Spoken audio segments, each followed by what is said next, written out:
Hello everybody, here is Karuna. Welcome again to my Armenian Duduk channel. In this video I want to introduce you guys to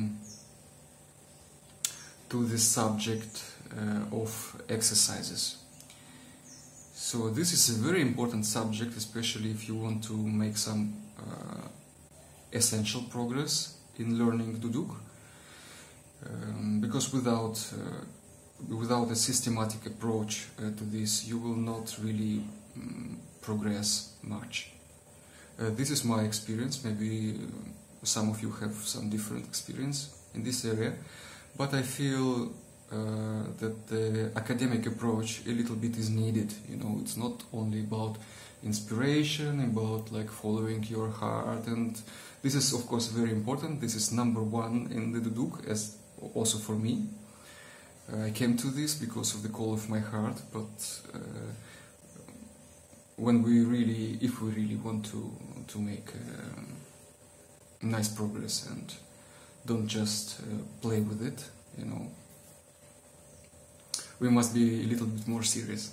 So I don't like myself to be very serious, to be honest, but to be too much playful will also not help you know. So we need some structure in this, and this is what the exercises are giving us. So they will give some structure, some understanding, some maybe seriousness, you know, like honoring the subject, and it will give us stamina, it will give us strength, resolve, and things like that.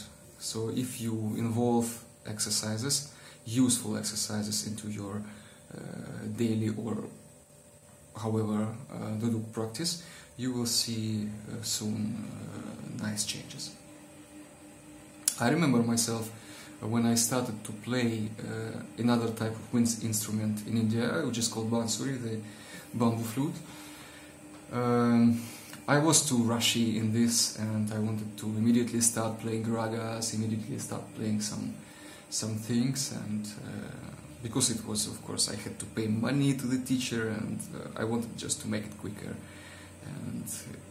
and he agreed, and we tried to proceed in my way.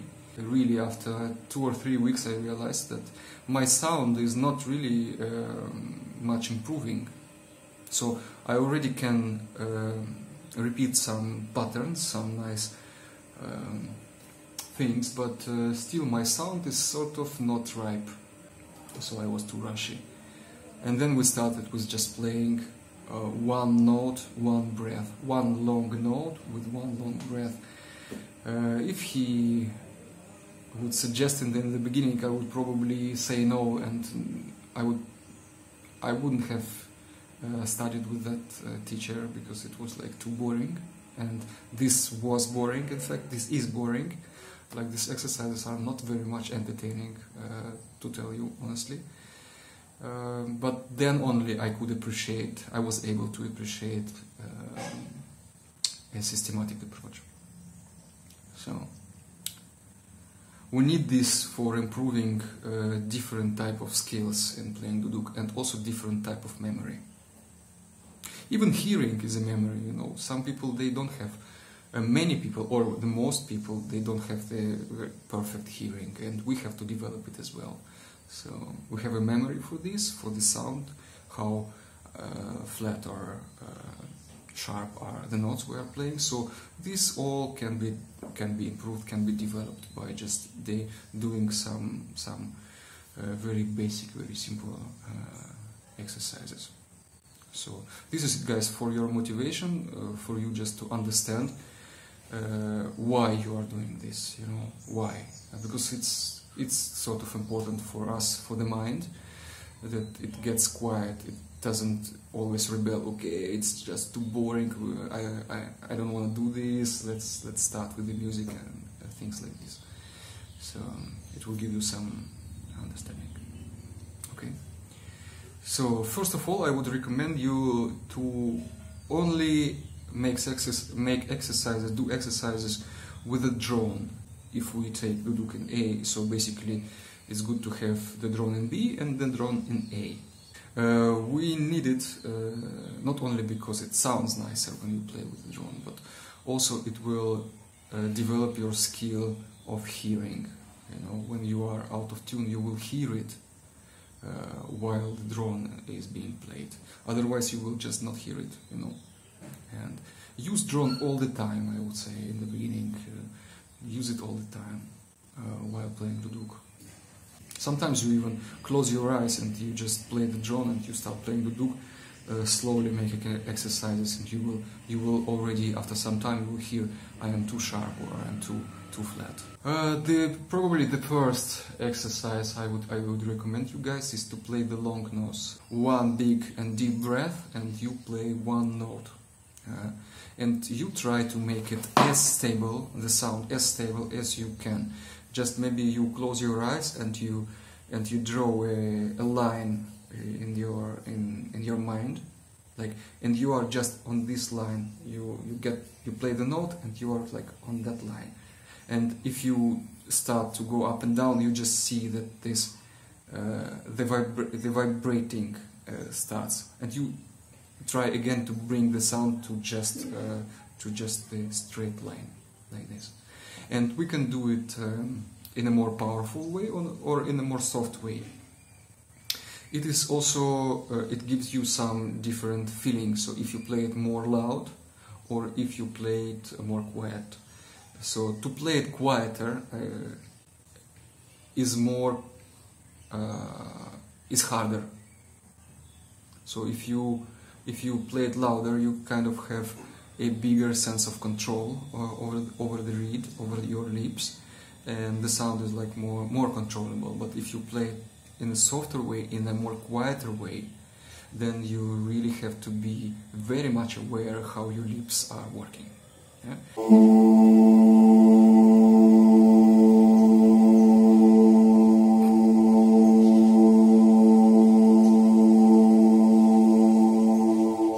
So as deep, as long as you can. You don't need to play 20 seconds or 30 seconds.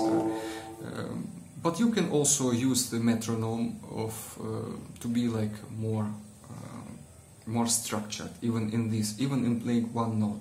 So if you can make it 8 seconds, like if you put the metronome for 80 beats.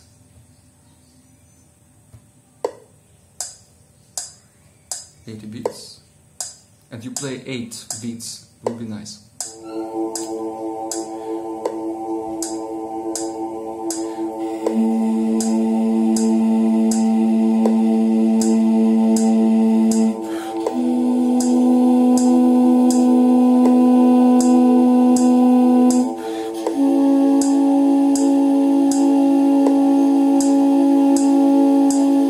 Like this. It's a very good exercise. So you can make it in a louder way or in a quieter way.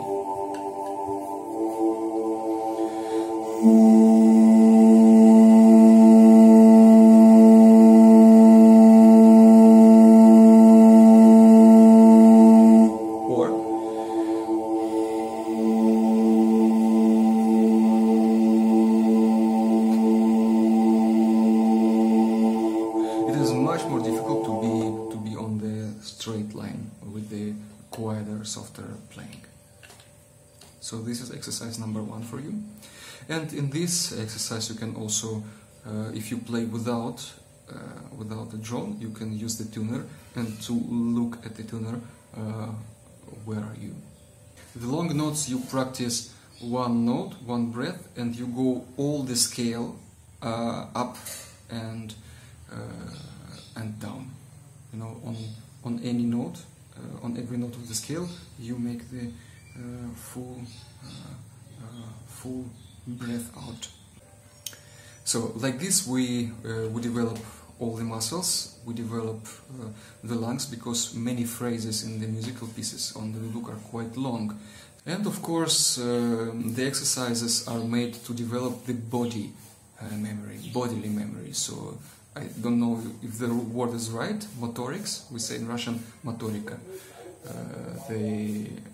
How your fingers remember what to do without you giving the command order from here, you know, like you don't need to say, okay, now we are doing this. Your fingers already know what to do and how to do. So they move in synchronicity. You lift them in synchronicity, you place them back in synchronicity, like, and you make the sequences and intervals, and they already know, fingers already know what to do. So you don't need to make some double work pronouncing or giving any commands. So this kind of memory. And for this, I would say the intervals, the sequences and the intervals are the most practical exercises. So by sequences, what I mean, so we can make sequences in 3 and 4 and 5 notes and whatever you like. So also just know that that these exercises are not fixed. You know, you can develop your own exercises based on the more basic ones. So you can entertain this topic as much as you want, and you should also entertain this. Otherwise, you will drop it because it will be boring for you. You know, just sequences in 3 and 4. I guess they're most practical.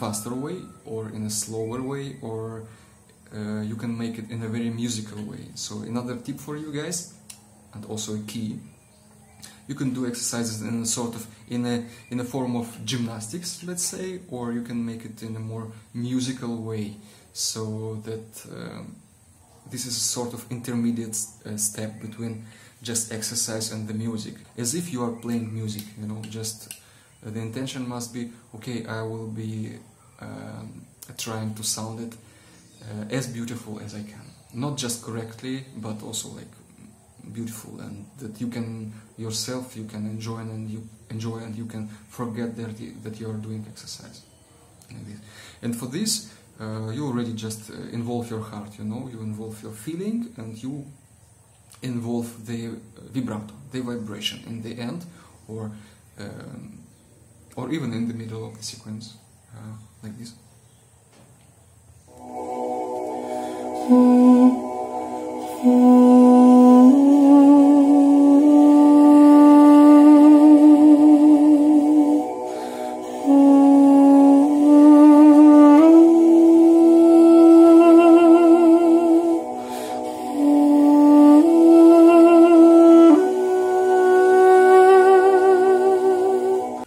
I would say this point of musicality, like doing the exercises in a musical way, in a nicer way.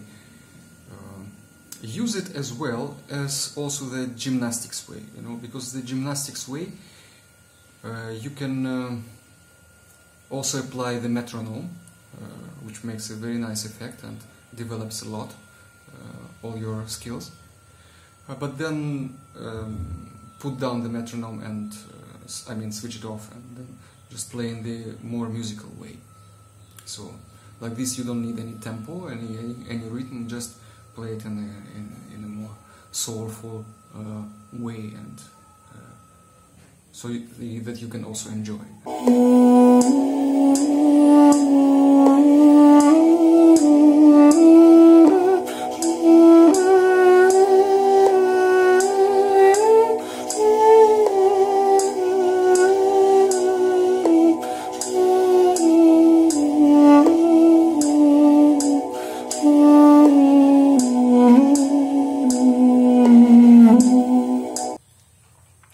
this, playing these sequences, you choose for yourself which scale you are going to play. Like if you play A major, just stick to this scale. So you will not only make the exercise, and you will not only develop the fingers, memory, and all of this, but you will also remember the scale, and this is very important, so that you are able to stick to only one scale without making mistakes here. So this is sort of conceptual memory. Use this well. So I showed you how to make the sequence in 3 steps. You can also make it in 4 steps, or not. 5 steps, 5 notes, 6 notes even.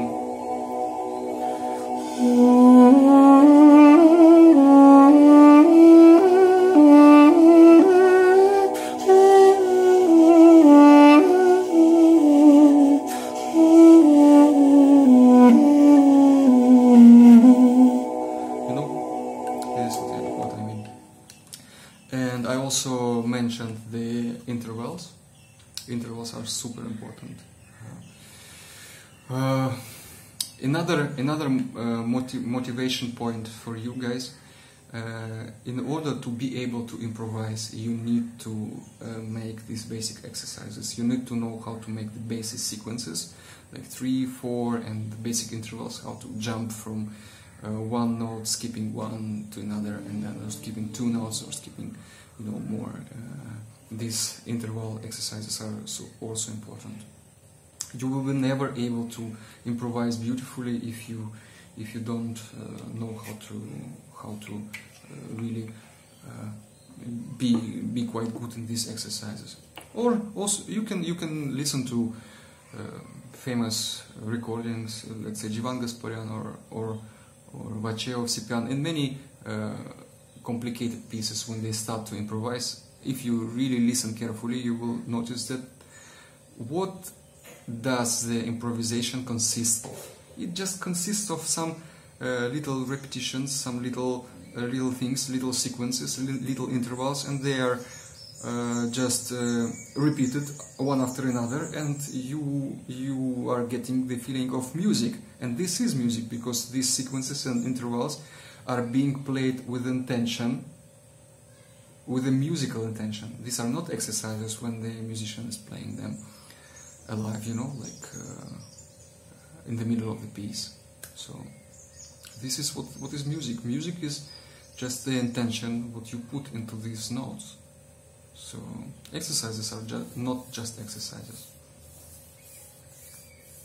If you want to grasp a little bit, not only just playing some fixed pieces, traditional ones, but also being able a little bit to just go beyond this and playing the scale, you need the exercises. Intervals.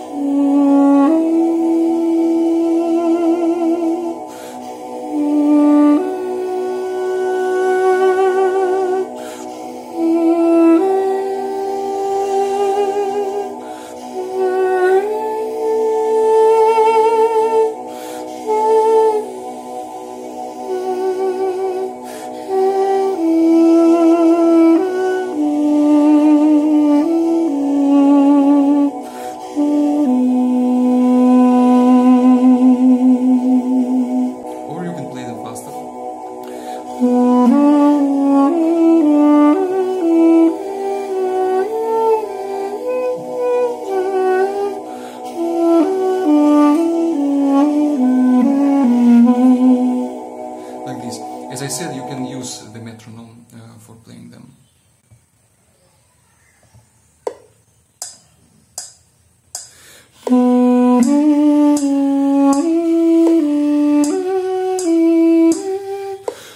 And like this.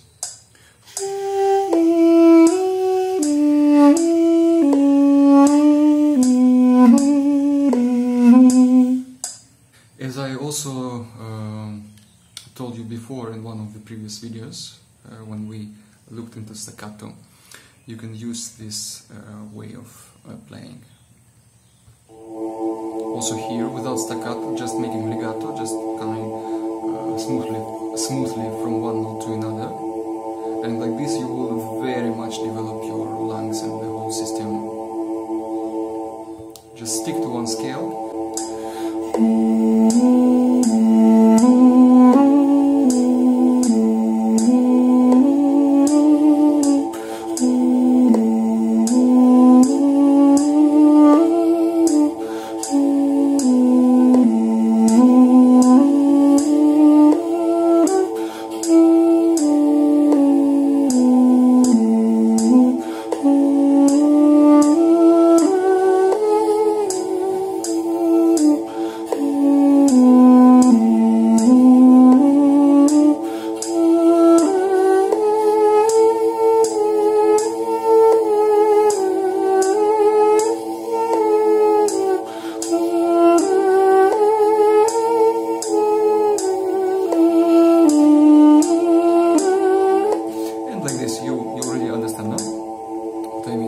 First I was always coming back to the key note, to the A note, like this.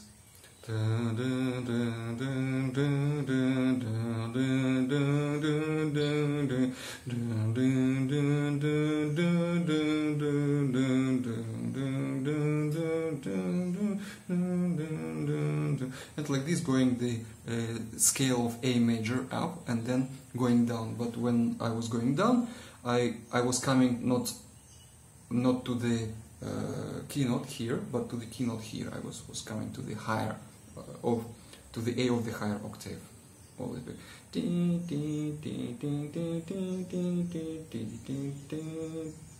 Like this, you know. So this will develop your the length of your breath.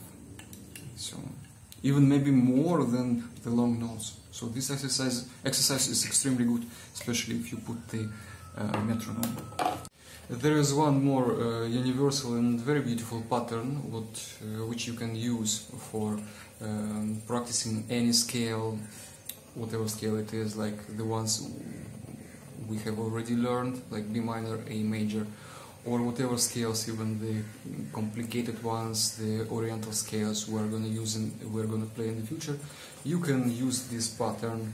It's very musical and it's kind of combination of those sequences and stuff like that, of the simple ones, you know. So this is more advanced than the simple sequences, but I recommend you to practice with all the scales.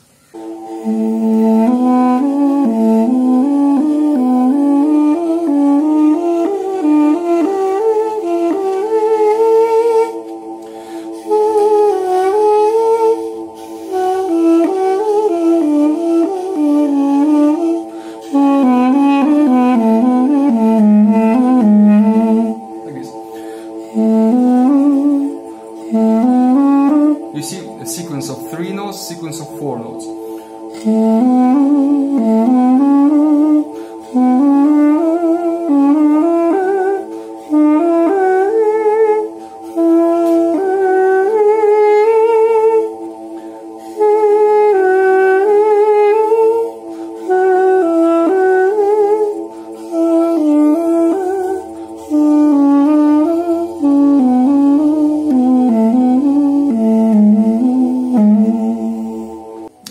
The same you will do when you will play like more difficult things.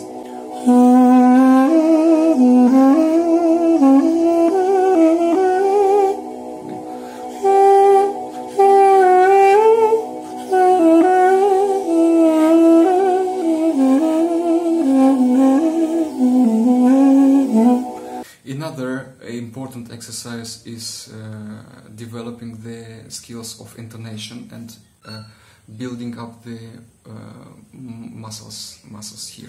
For this, the best exercise is the squeezing your lips.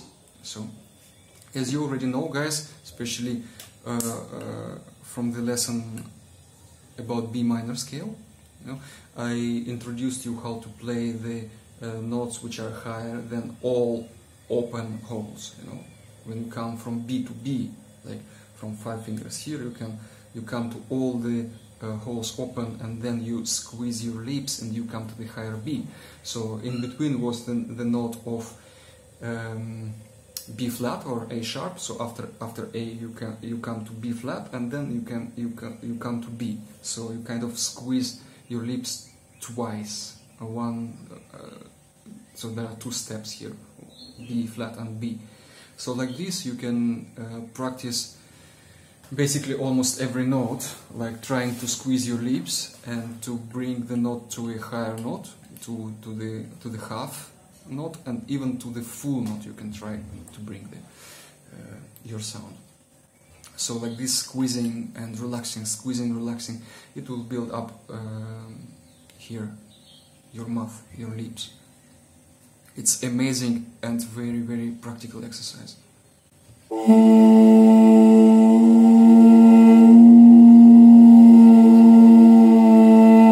You see, I did it in two steps, a little bit higher and then the most.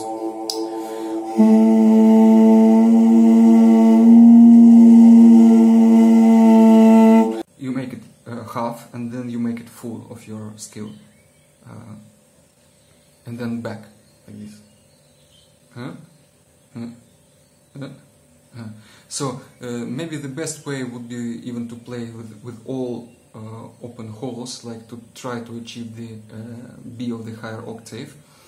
But we can also do it so to entertain us a little bit. You know, we can do it with every note basically. You don't need to do it only here, as I showed you. Also, doing some meditative improvisations. You can use this intonational skill just to express yourself in your own way, like you are playing something, you know.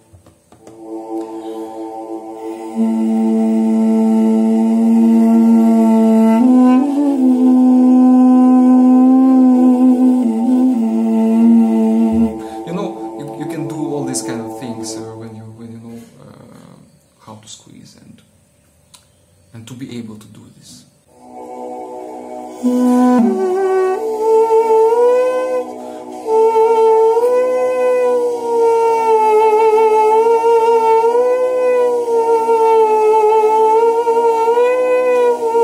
You see, I come first to the B flat and then I come to B. From A to B flat.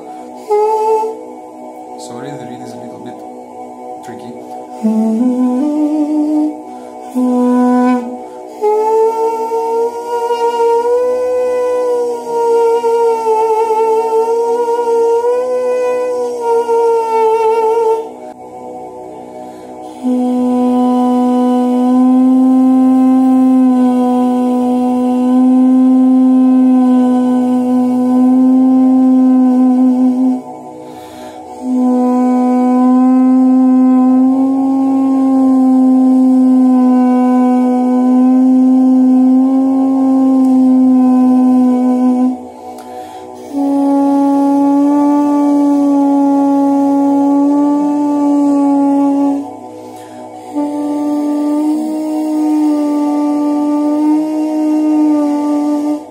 Another exercise, let's say more advanced, is to play the chromatic scale. Just playing all the half tones which are available on Duduk. So let's say we decide to go with the keynote of A, and then we play all of them in the form of sequences, for example, sequences, or in any form you prefer to do this. Maybe the previous exercise where I showed you always come back to the keynote. Now we can do it also using all the half tones. So you must know where we have the half tones. For example, here we don't have the half tone because this the open one is already half tone. So we have, how many half tones do we have? So it is A, then we go to B flat, like this, you know, A sharp, tick, tick. Then we have here note of C. Then we don't have, we open it completely like this. Then we have half tone here, back, here, back, here, back, and open everything, because here is no more half tone between G sharp and A. you just open it, and then one half tone more, and then B of the higher octave, like this. So many half tones we have, and we can practice them, like 3 note sequences.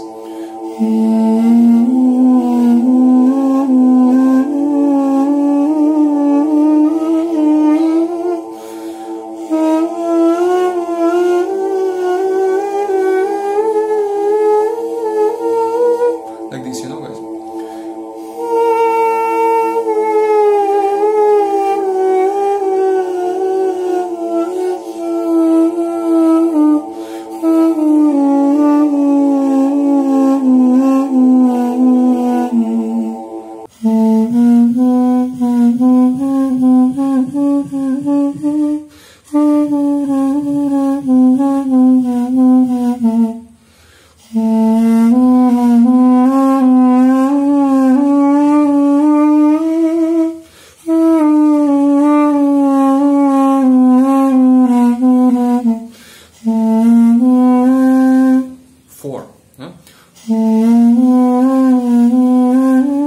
And like this.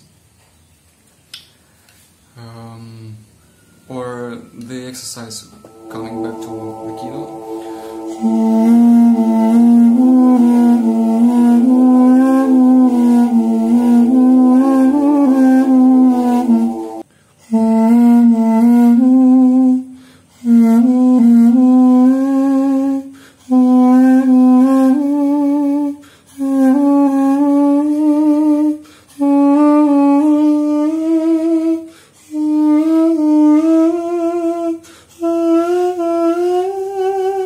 You know, I've just developed it myself right now.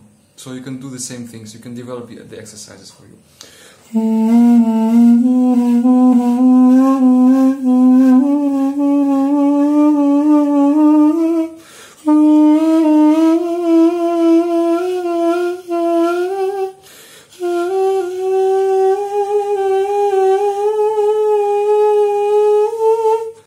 And maybe decide for yourself about the structure of your lesson, so how much time you will give to the exercises and how much time you will give to the learning of musical pieces. I would say always start with the exercises, but it's up to you. Decide for yourself what is like. Just make your practice more enjoyable for you. So there are no fixed recommendations here. So many minutes you practice exercises, so many minutes you practice music. No, don't do this. just see for yourself. Okay, I'm doing this today like that, maybe tomorrow like that. I'm myself not very much disciplined, so I don't like the routine that much. I see the advantage of the routine, but just to follow this same very routine every time I practice, I can't. Sometimes I don't feel to do exercises at all, and sometimes I do. Time also differs, and the way I'm doing exercises is also different. Sometimes it's just gymnastics, like fast sequences and fast intervals. Sometimes I do it in a more musical way, like slowly, without metronome, just for myself. See what is better for you, develop your own style. Okay guys, see you in my next video lessons. Bye bye. All the best to you.